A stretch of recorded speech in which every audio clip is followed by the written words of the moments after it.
सिंह, पल पल न्यूज के न्यूज रूम से मैं हूं आपके साथ नदीम अकरम।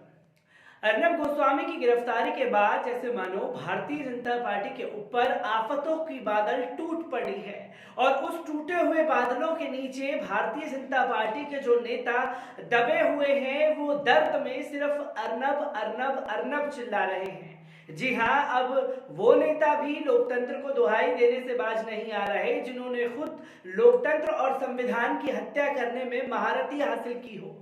जी हाँ, देश के गृह मंत्री अमित शाह जी भी अर्नब के लिए लोकतंत्र की दुहाई दे रहे हैं, तो वहीं सीएम योगी आदित्यनाथ जी भी लोकतंत्र की दुहाई देते हुए नजर आ रहे हैं और सीधे सीधे कांग्रेस और उद्धव ठाकरे सरकार को घेरने का काम कर रहे हैं। और हमारे न्यूयॉर्क में बैठे अनुपम खेर जी ये दुख जता रहे हैं कि ये जो आज हुआ वो सही नहीं हुआ।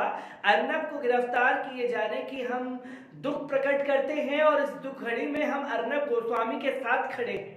और इसी के साथ साथ हमारे तेजेंद्र पाल सिंह बग्गा जी, उन्होंने तो अपने घर के आगे एक पोस्टर लगा दिया और एक तरफ फेस में इंदिरा गांधी की तस्वीर तो दूसरी तरफ उद्धव ठाकरे की तस्वीर निकाली गई और आपातकाल 2.0 उसे नाम दिया। और तेजेंद्र पाल सिंह बग्गा जो लोकतंत्र की दुहाई दे रहे हैं, मुझे तो कल से एक पल के लिए ये लगने लगा कि अब अमित शाह और सीएम योगी आदित्यनाथ जी भी लोकतंत्र की दुहाई दे रहे हैं। मतलब ये तो वही बात हो गई कि जैसे मानो कि एक बकरे की दुकान पर कसाई बैठ करके संदेश दे रहा है कि जीव हत्या पाप है। तो सोचिए, जिन्होंने लोकतंत्र की धज्जियां उड़ा रखी हों, आज वही लोकतंत्र की दुहाई अर्नब गोस्वामी की गिरफ्तारी पर देते हुए नजर आ रहे हैं। पर अर्नब गोस्वामी को लेकर के कोर्ट में जो फटकार लगी है उसके ऊपर किसी का ध्यान नहीं जा रहा, क्योंकि अर्नब गोस्वामी को कोर्ट की तरफ से जो कल फैसला हुआ उन्हें 14 दिन की न्यायिक हिरासत में भेज दिया गया है। और सिर्फ जस्टिस फॉर अर्नब गोस्वामी चिल्लाने वाले वो फिरोज शेख का नाम नहीं ले रहे, वो उन्हीं के साथी शारदा का नाम नहीं ले रहे। तो ये कैसा एक दिखावा किया जा रहा है अर्नब गोस्वामी के नाम पर, जहां सिर्फ अर्नब अर्नब अर्नब अर्नब अर्नब करने पर लगे हुए हैं। जो कल तक जस्टिस फॉर सुशांत सिंह चिल्ला रहे थे और कभी सलमान खान कहाँ है, हम क्या मांगे 302 के नारे लगा रहे थे, वो जनाब ये भूल गए कि वो अब स्टूडियो में नहीं बल्कि एक अदालत में मौजूद हैं। और अदालत में जाते ही अर्नब गोस्वामी को लगा कि वो स्टूडियो में हैं और चीखते चिल्लाते हुए नजर आए। चीखते चिल्लाने के बाद जो जवाब कोर्ट ने अर्नब गोस्वामी को फटकार लगाई और क्या कुछ कहा है, एक बार उस पर नजर डाल लीजिए। महाराष्ट्र में अलीबाग के जिला न्यायालय के रिपब्लिक टीवी के editor in chief Arnab Goswami को 2 अन्य अभियुक्तों के साथ 18 नवंबर तक के लिए 14 दिन की न्यायिक हिरासत में भेज दिया गया है। कोर्ट ने यह फैसला रात में 6 घंटे चली लंबी सुनवाई के बाद लिया। रायगढ़ पुलिस ने बुधवार सुबह अर्नब गोस्वामी और 2 अन्य लोगों को मुंबई में 52 वर्षीय इंटीरियर डिजाइनर अन्वय नायक को खुदकुशी के लिए उकसाने के मामले में गिरफ्तार किया गया था। अर्नब को मुंबई से गिरफ्तार किया गया था और बाद में उन्हें रायगढ़ जिले के अलीबाग में ले जाया गया। मुंबई और रायगढ़ में हुए हाई वोल्टेज ड्रामा के बाद अर्नब गोस्वामी को बुधवार दोपहर करीब 1 बजे अदालत में पेश किया गया।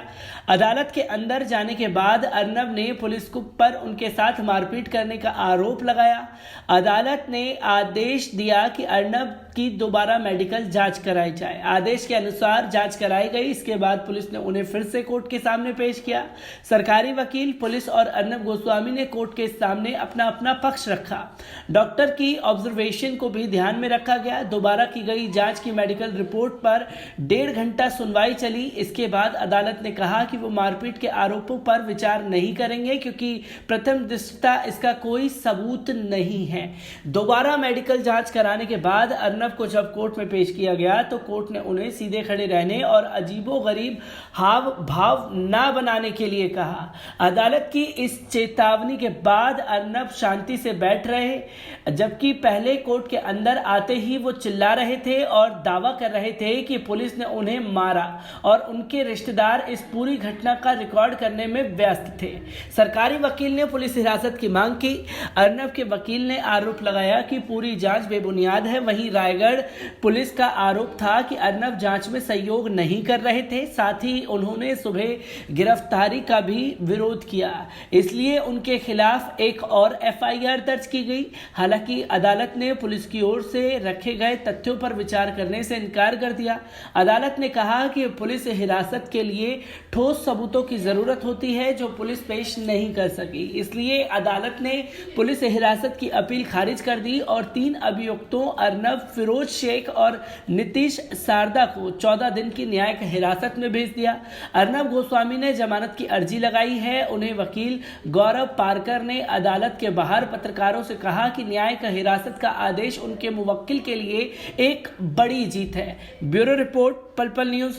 तो दोस्तों, आपने देखा कि कल अर्नब गोस्वामी को लेकर के तकरीबन हाई वोल्टेज ड्रामा मुंबई में चलता रहा। जो कल तक रिया की गाड़ी के पीछे भाग रहे थे, कल तक दीपिका पादुकोण सिंह की गाड़ी के पीछा कर रहे थे, कभी सलमान खान के ऊपर सवाल उठा रहे थे, कभी इंडिया टुडे आज तक के ऊपर सवाल उठा रहे थे, पर आज वो अपने लिए ही आवाज उठाने के लिए इधर से उधर भागते हुए नजर आ रहे हैं। अर्नब गोस्वामी ने क्या खाया, क्या नहीं खाया, हर एक हाई वोल्टेज ड्रामा चल रहा है और कुछ एक तो हद ही पार कर दी गई कल रिपब्लिक टीवी की कि मुंबई पुलिस ने उन्हें उस टाइम गिरफ्तार किया जब वो वॉशरूम भी नहीं जा पाए थे। उन्हें वॉशरूम जाने तक का वक्त नहीं दिया, पैरों में उन्हें जूते डालने का वक्त नहीं दिया और उन्हें गिरफ्तार करके लिए जाया गया। गिरफ्तारी के बाद अर्नब गोस्वामी ने सोशल मीडिया और मीडिया के जरिए ये बताया कि मुंबई पुलिस ने उन्हें पीटा, बाल खींचे, तमाम बातें उन्होंने बताई। और जब मेडिकल रिपोर्ट जैसे ही कोर्ट में पहुंचे तो मुंबई पुलिस के ऊपर मारपीट करने का आरोप लगाया, दोबारा मेडिकल जांच के लिए भेजा गया। तो वो सारे जो बेबुनियाद बातें अर्नब गोस्वामी की तरफ से की जा रही थी वो बेबुनियाद साबित हुई और कोर्ट ने ये कहा कि मारपीट नहीं हुई है, धक्का मुक्की हुई थी जिसके चलते आपको एक छोटी सी चोट लग गई। तो जो हाई वोल्टेज ड्रामा क्रिएट करने की अर्नब गोस्वामी कोशिश कर रहे हैं, जो पानी पी पी करके कोसते थे सिर्फ मुसलमानों को, उन्हीं के साथ फिरोज शेख भी उनके साथ जेल में मौजूद है, पर उनके लिए कोई आवाज नहीं उठा रहा।